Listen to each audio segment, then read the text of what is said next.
Today I'm going to show you how to request elevation in AnyDesk during a remote session so you can get the permissions you need to perform admin level actions on the remote computer. This is a very useful feature when you're helping someone with software installs, changing system settings, or accessing protected areas of Windows without having to disconnect and reconnect over and over again. If this video helps you out, make sure to hit like and subscribe for more simple software tutorials. Alright, let's jump right in.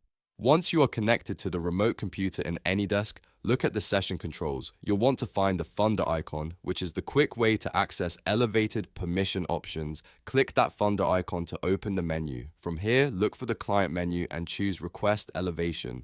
This is the option that tells AnyDesk you need higher permissions for the current session.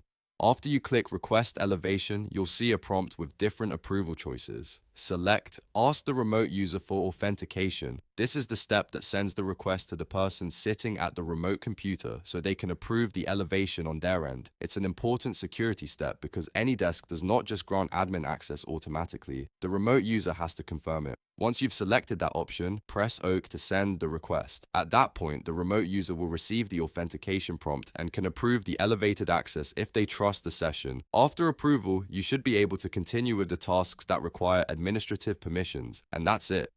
In just a few clicks, you've learned how to request elevation in AnyDesk during a session. Again, click the Funder icon, choose Request Elevation, select Ask the remote user for authentication, and then press OK. If this tutorial was helpful, don't forget to like the video, subscribe to the channel, and turn on notifications so you don't miss the next quick how-to guide. Thanks for watching, and I'll see you in the next one.